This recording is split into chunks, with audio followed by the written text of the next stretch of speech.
Забравяме всичко, всеки клубните си проблеми и се сплотяваме заедно, играем за едно, играем за България.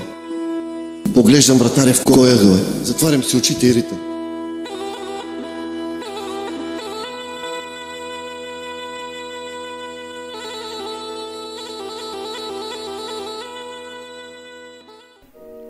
Роден на 27 юли 1965 г.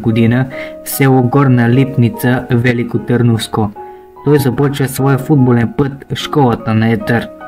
При болярите Иванов първоначално играе като нападател, но не след дълго треньорите осъзнават, че неговата борбеност би паснала идеално в защитата и позицията му е променена.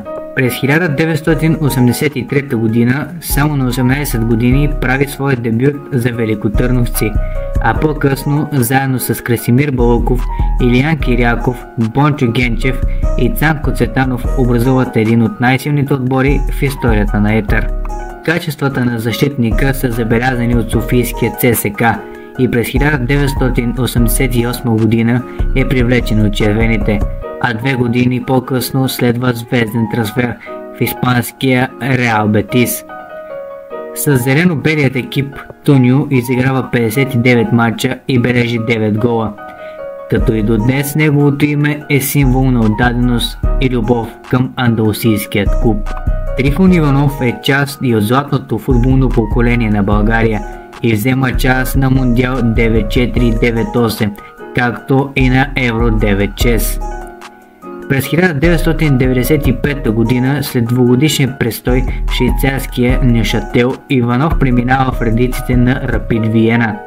С австрийците той достига до финала на Купата на носителите на купи през 1996 г., но късметът не е на негова страна и срещата е загубена с 1-0 от Пари Сен-Жермен.